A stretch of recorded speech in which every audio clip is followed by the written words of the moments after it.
জনাব শামসুজ্জামান দুদু আজকের আলোচনা ফিরতে চাই আসলে রাজনীতিতে অর্থের উৎস।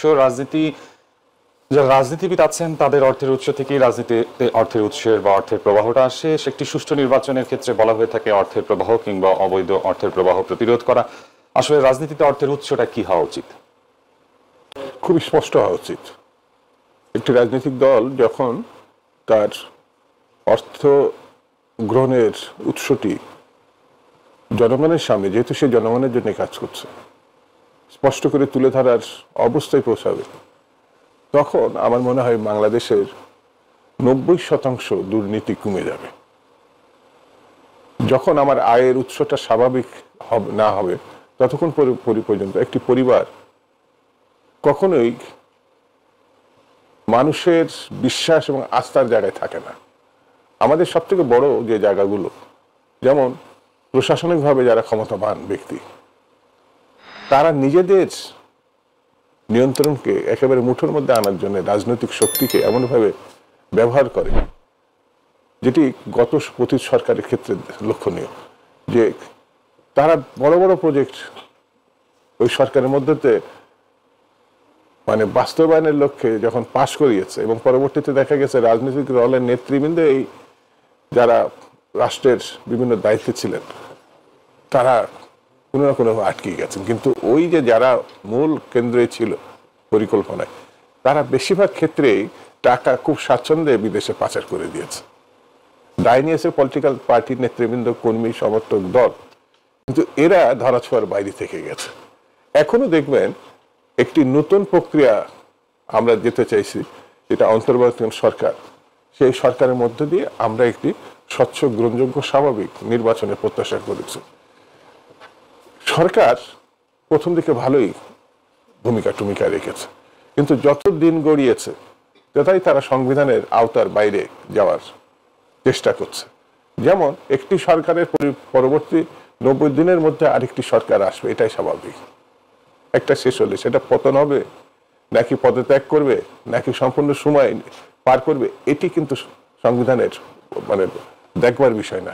বিষয় হচ্ছে সরকারের মেয়াদকাল শেষ হওয়ার পর, গত সরকারে বিক্ষোভ গণঅভ্যুত্থানে পতন তো হয়েছে, শেষ তো হয়েছে, কিন্তু তারপরে আমরা দেখেছি 90 সালে গণঅভ্যুত্থানের পরে 90 দিনের মধ্যে, 90 সাল আর 90 দিনের মধ্যে নির্বাচনের মধ্যে দিয়ে একটি সরকার নির্বাচিত হয়েছে। কিন্তু বর্তমান সরকার অলরেডি 2টা 90 দিন পার করে ফেলেছে, এবং যত রকম কুকীর্তি এখন শুরু হয়েছে। যেমন রাস্তাঘাটে মানুষ কিন্তু চলাফেরা স্বাচ্ছন্দ্যে করতে ভয় পাচ্ছে। আমি যদি সত্যি মানুষের জন্য রাজনীতি করি তাহলে এই কথা বলতেই হবে, মানুষ কোনোভাবে এখন নিরাপদ বোধ করছে না, এমনকি ঘরেও নিরাপদ বোধ করছে না। কখন তার দরজা ভেঙে তথাকথিত গোষ্ঠী ঢুকে পড়বে, এবং সেই গোষ্ঠী মানে সাজানো বিচার, মানে একেবারে এখানে এই কথা শোনা গেছে, এখানে এই আছে, ওখানে ওই আছে বলে তারা তছনছ করে ফেলবে, যা লুটপাট করবে, এবং তা পুলিশের সামনে করে পুলিশ এসে নির্বিকার ভাবে দাঁড়িয়ে আছে, যেটা গুলশানে ঘটেছে। পুলিশ ধরেনি, সেনাবাহিনী এসে সেনাবাহিনীও ধরেনি। সব যখন সমাপ্ত হয়ে গেছে, অনেকটা বাংলা সিনেমার মতো, হিন্দি সিনেমার মতো, তারপরে 2-3 জনকে ধরে নিয়ে গেছে, তার আগে না। তো এটা কেন আমি বলছি, এর পিছনেও অর্থাৎ লুটপাটের যে অর্থ, সেটা কামানোর জন্য। আবার শোনা যাচ্ছে যে একটি তরুণ শিক্ষার্থীরা রাজনৈতিক দল করছে, যাদেরকে আমরা অভিনন্দিত করেছি যে তারা রাজনৈতিক দল করতে পারে। আমাদের এর পিছনে প্রধান ইন্ধনদাতা হচ্ছে ডক্টর মোহাম্মদ ইউনূস। তিনি তাদেরকে উৎসাহিত করেছেন বিদেশি সংবাদ মাধ্যমে, তিনি একেবারে সাক্ষাৎকার দিয়ে যে শিক্ষার্থীরা রাজনৈতিক দল করতে পারে। 23, 24, 26 বছরের ছেলেরা রাজনৈতিক দল করছে। আমরা যখন আন্দোলন শুরু করেছিলাম, আমাদের ছাত্র জীবনের কথা বাদ দিলাম, জাস্ট এই হাসিনার বিরুদ্ধে আমরা যখন আন্দোলন শুরু করেছিলাম, সেই আন্দোলনের বয়স কমপক্ষে 17 বছর।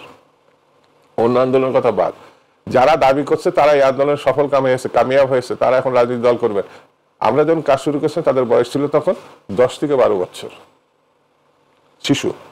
শিশুরা এখন এসে রাজনৈতিক দল গঠন করবে, কোনো আপত্তি নাই। কিন্তু ডিসি তাদের বাস ঠিক করবে, আমাদের প্রধান উপদেষ্টা তাদের ক্ষমতা প্রয়োগ করবে। আবার তারা 100 কোটি টাকার, যেটা জনশ্রুতি এখন বেরোচ্ছে, এখানে পত্রপত্রিকায় লেখা হচ্ছে, হরিবোল কাণ্ড। আবার তারা এটা বলতেও পারছে না অর্থের উৎসটা কি। হ্যাঁ, সেটা তাদেরই দায়িত্ব।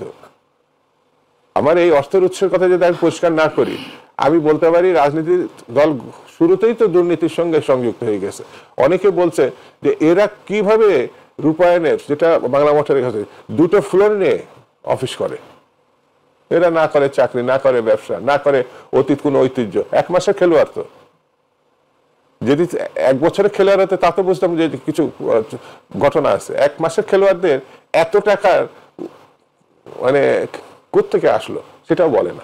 সেই জন্য আমার কাছে মনে হয়েছে রাজনীতিতে অর্থ যেমন প্রয়োজনীয়, কোনো না কোনো সেক্টর থেকে আসে, সব টাকা তো সব দল নিতে পারবে না, সব রাজনীতিতে এটা শুভকামনা করার কোনো মানে দিক নাই। তবে এই তরুণরা ছিল আমাদের ভবিষ্যৎ, যে এরা একটি গণঅভ্যুত্থানের নেতৃত্ব দিছে। সেই তরুণরা ইতিমধ্যেই যে গাড়ি বাড়ি অফিস এবং অর্থের ব্যাপারে এতটা বেশি জড়িয়ে গেছে, আমার কাছে খুব দুঃখ হয় যে যারা নিজেদেরকে 7 মাসই ধরে রাখতে পারলো না, তারা আগামী দিনে রাষ্ট্র পরিচালনায় কি ভূমিকা রাখবে, এটা আমার কাছে মনে হয়েছে। কারণ এই দেশে প্রতিটা রাজনৈতিক দল, সে বাম, সে মধ্য, সে দক্ষিণ, অধিকাংশ রাজনৈতিক নেতৃত্ব এই ছাত্র সংগঠনে বা ছাত্র নেতৃত্বের মধ্য দিয়ে আসছে। এটা প্রথম না, কিন্তু গত 50 থেকে 100 মানে এই 1 শতাব্দীর মধ্যে যা কোনো নেতৃত্ব আসছে সব ছাত্র নেতৃত্ব। আর গণঅভ্যুত্থান এই প্রথম এবং শেষ না, কিন্তু আমাদের 69 গণঅভ্যুত্থান আছে, আমাদের 90 গণতন্ত্র আছে, এটা 3য় গণঅভ্যুত্থান বাঙালি জাতির জন্য। সেই জন্য আমার কাছে মনে হয়েছে অর্থই অনর্থের মূল যাতে না হয়, এই বিষয়টি যদি ঠিক না মাথার মধ্যে না থাকে, তাহলে বিসমিল্লাহতে যেমন গল দেখা দিয়েছে, পুরো জীবনটাই জি, একটা বিরতির পরে ফিরছি আলোচনায়। কমরেড সাইফুল হক, আপনাকে দিয়ে শুরু করি। যেমনটি আলোচনা করছিলাম আসলে যে অর্থের রাজনীতিতে অর্থের উৎস এবং যে নতুন দল গঠন হচ্ছে তাদের যে প্রোগ্রাম হলো 28 তারিখে, সেখানে একটি ব্যাপক খরচ হয়েছে। তারা শহীদ পরিবারদের নিয়ে ইফতারের আয়োজন করতে যাচ্ছে, রাজনৈতিক দলের নিয়ে ইফতারের আয়োজন করতে যাচ্ছে, সেখানে একটি অর্থের বিষয় আছে। আসলে তারা বলছে যে সমাজে যারা বিত্তবান আছে তারা সহযোগিতা করছে অর্থ দিয়ে, তারা ক্রাউড ফান্ডিং করবে, গণচাঁদা তুলবে। সেক্ষেত্রে যারা অর্থের যোগান দিবে, আসলে তারা কি স্বার্থে অর্থের যোগান দিবে? সেক্ষেত্রে যদি রাজনৈতিক দল গঠনেই এই অর্থদাতারা যারা আসছেন তারা যদি উদ্দেশ্য প্রণোদিত হয়ে থাকে, কিংবা তাদেরকে অবশ্যই কোনো না কোনো প্রতিশ্রুতি দিয়ে থাকতে হবে, তা না হলে তারা কেন অর্থের যোগান দিতে যাবে? আর যেটি নাগরিকের জনসাধারণ থেকে অর্থ নেওয়া হচ্ছে সেটি তো অবশ্যই জনসম্মুখে প্রকাশ করতে আসলে কোনো বাধা থাকা উচিত না। সেক্ষেত্রে শুরুতেই যদি আসলে এই অর্থের যোগান নিয়েই এত আলোচনা সমালোচনা পড়তে হয়, তাহলে আসলে ভবিষ্যৎটা কোন দিকে যাবে?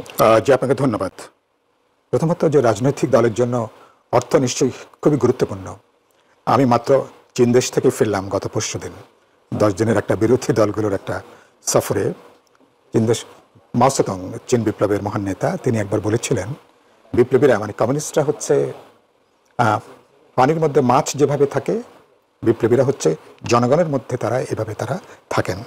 এটা কমরেড মাও সেতুংয়ের একটা খুব বিখ্যাত বক্তব্য। তার মানে হচ্ছে যে যে জনগণের জন্য রাজনীতি, তাহলে আপনার অর্থের উৎস, আপনার জীবিকার যে উৎস, রসদ যেটা লাগবে, এটাও জনগণের কাছ থেকে এটা আসবে। এবং আমাদের এখানে ঐতিহ্য হচ্ছে যে রাজনৈতিক দলগুলো তারা অনেকেই নেতৃত্ব পর্যায়ের ব্যক্তি, পারিবারিকভাবেও তারা নিজেরা অনেকে অনেক কিছু সর্বস্ব উজাড় করে দিয়ে তারা রাজনীতি করেছেন। এখানে দরদি সিম্প্যাথার যারা আছেন, দলের সদস্যদের একটা নির্দিষ্ট চাঁদা দিতে হয়, কারো মাসিক, দ্বিমাসিক, ত্রৈমাসিক দিতে হয়। দলের যে যারা শুভার্থীরা থাকেন, দরদিরা থাকেন, তারাও বিভিন্ন সময় আর্থিক বা নানা লজিস্টিক সহযোগিতা তারাও কিন্তু দিয়ে থাকেন। এটা আমাদের এখানকার, এটা একটা ঐতিহ্যের একটা অংশ। এবং জনগণ আর যে কোনো গুরুত্বপূর্ণ অনুষ্ঠানে আমরা গণসংগ্রহের যে চাঁদা সংগ্রহ করি আমরা, এটা আমি ক্ষেত মজুর আন্দোলন, শ্রমিক আন্দোলন, ছাত্র আন্দোলন, যুব নারী বা পেশাজীবী আন্দোলন, রাজনৈতিক দলের বড় বড় সম্মেলন সমাবেশে আমরা এভাবে আমরা একটা কুপন সংগ্রহ করে লিফলেট মানুষের কাছে যাই, প্রোগ্রামটাকে, কর্মসূচিকে মানুষকে আমরা অ্যাপিল করি, আবেদন করি। আগে তো 5 টাকা 10 টাকাও চাঁদা সংগ্রহ হতো, এখন তো এটা হাজারে না লক্ষে না, কোনো কোনো দলের জন্য এটা এখন কোটির প্রশ্ন এখন এটা। তো সেই ঐতিহ্য থেকে আমরা বহুদূর, আমরা যখন যতদূর সরে এসছি, রাজনীতি তত বেশি দুর্বৃত্তায়িত হয়েছে এবং দুর্বৃত্তরা এখন রাজনীতির অংশ হয়ে দাঁড়িয়েছে। গত পার্লামেন্টে এর আগের বার আমাদের সাবেক রাষ্ট্রপতি আব্দুল হামিদ সাহেব, তিনি বেশ রসিক মানুষ, মজার মানুষ, অনেক সময় সত্য কথা বলে ফেলেন।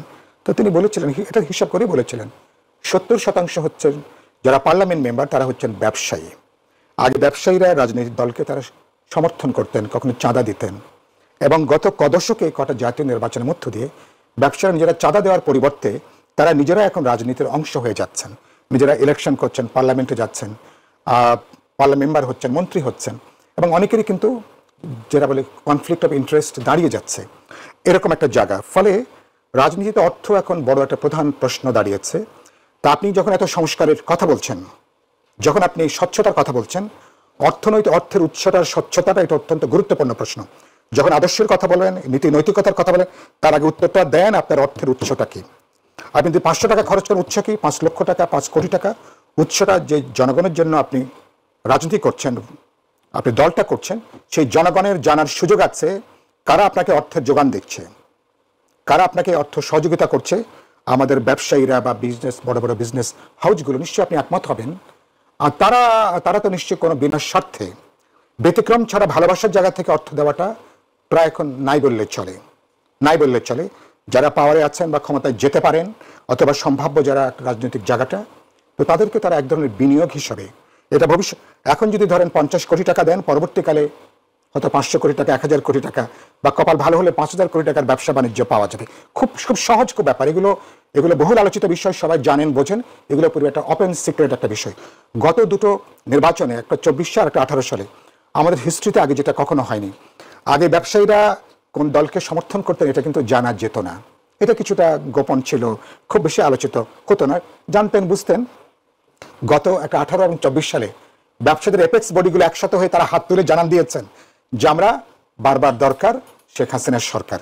ওনারা 2 হাত তুলে, পারলে মনে হয় 2 পাও তুলতেন আর কি। ওরা একটা সরকারের পক্ষে কিভাবে দাঁড়িয়েছেন, দুদুভাই একটু ইঙ্গিত দেবার চেষ্টা করলেন। গোটা রাষ্ট্রীয় কোষাগার, ব্যবসা বাণিজ্য, শেয়ার মার্কেট, ব্যাংক, অর্থনীতি সেক্টর, ইস্ট ইন্ডিয়া কোম্পানির মতন তাদের জন্য লুটের মতন করে তাদের জন্য কিন্তু খুলে দেওয়া হয়েছে। এখন 16 বছর পরে, ফ্যাসিজম বিদায় নেবার পরে, এবং তার ছিটে ফোটা এখন আমরা মামলা মকদ্দমা দেবার চেষ্টা করছি, উদ্ধারের চেষ্টা করছি। আমি নিশ্চিত এর 90-95% উদ্ধার হবে না, ফেরত আসবে না, এবং এগুলো হারিয়ে যাবে। এগুলো মানে সমাজের মধ্যে, মানে এগুলো হজম হয়ে যাবে। তো এরকম যখন জায়গাটা, নতুন প্রাণ, নতুন জীবন, আমার তরুণরা যখন দল করছেন নতুন স্বপ্ন নিয়ে, আমরা তো তাদেরকে স্বাগত জানিয়েছি।